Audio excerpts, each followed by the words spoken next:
Saurabh Kirpal, an advocate, but also a queer man. Today we have won our battle for decriminalization of homosexuality. We as queer people today exercise fundamental rights and can live our lives openly. But that doesn't mean that the stigma and the discrimination that our community faces has been done away with. And it is therefore very, very important that we take care of our mental health and seek legal recourse wherever we need it. So if you're harassed at school, college, or wherever at your workplace, it's important that you know your legal rights and you exercise those legal rights. But the most important thing is that you must ensure that you maintain your mental health and make sure that you safeguard yourself from any kind of harm. So I say, as one queer person to another, take care of your mental health. It's not always easy, but we have to keep at it.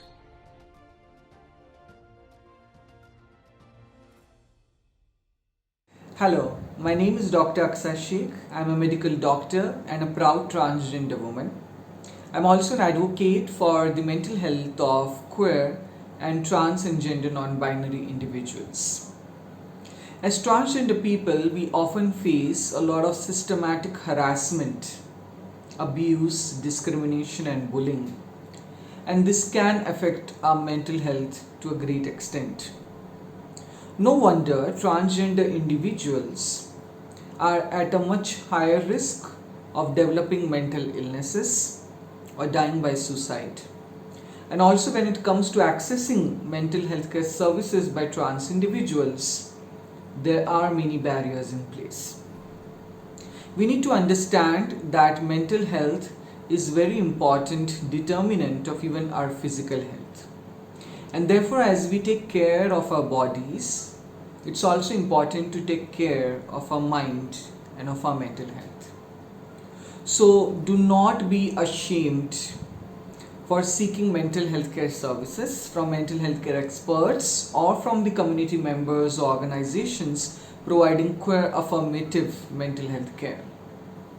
It's very, very important to remember that a good mental health is vital for enjoying a happy and fulfilling life as a transgender individual.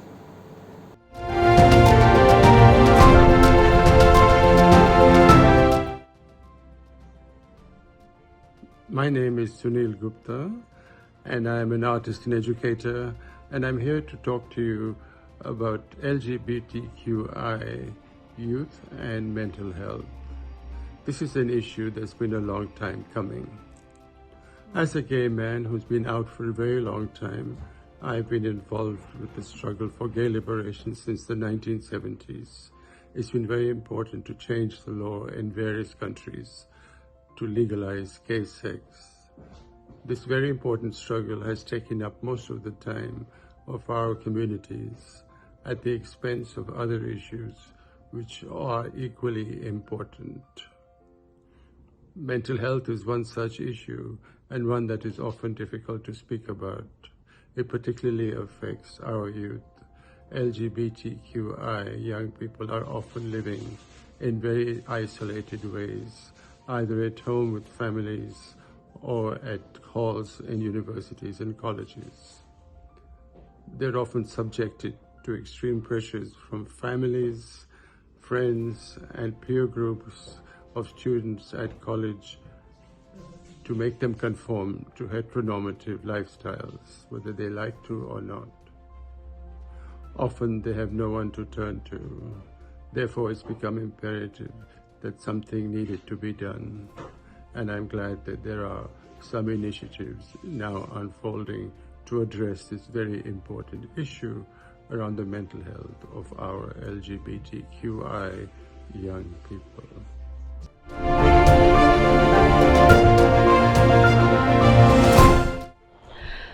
Hello, my name is Richa Vashisht. My pronouns are she and they, and I work as a chief mental health expert with ATIS, which is an inclusive mental health platform. I have a master's degree in clinical psychology, and I work at the intersections of gender and sexuality. being a queer person myself and a lot of clinical experience of working with LGBTQIA plus individuals, I can say that there is still a lot of stigma and discrimination in a country like India. We live in a very heteronormative society where people are assuming somebody's gender identity or sexual orientation, and that can make it very difficult for a trans person, a non-binary person, or somebody who's gay or lesbian. It's very important that we give importance to queer mental health, because a lot of stigma, discrimination, family that does not support can lead to mental health issues, whether it is anxiety or depression. And it's important that we pay attention to these issues and queer people reach out for mental health support. There are a lot of queer affirmative practitioners who have been evolving in India, so one can always reach out to somebody, find out more about their credentials, and start taking therapy. If you are a queer person, remember that you're not alone. It might feel that your experiences are very different, but a lot more people have been talking about their identity, have been coming out of the closet. There's been a lot more awareness around queer related issues, and if you're an ally, you can just start with not assuming somebody's identity, asking people their pronouns. It's so important to be able to not assume somebody's identity, because the way they might express themselves might not be who they are because of the heteronormative society that we live in. So back again to how mental health is very important for a queer person, and one should not ignore it. Thank you.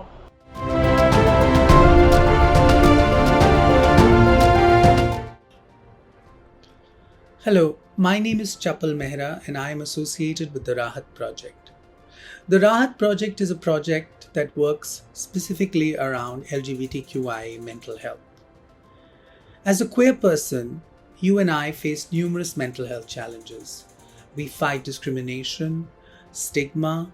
As a result, we often battle depression, anxiety, shame, and even self-hate. Yet we don't need to do all of this alone. The path to good mental health is often by making yourself aware of what your mental health challenges can be, how you can take care of yourself, and practice it in the long term. This is the focus of the Rahat Project, where we are trying to make LGBTQI youth across universities work towards taking care of themselves and also thus building good mental health. Because we all deserve good mental health.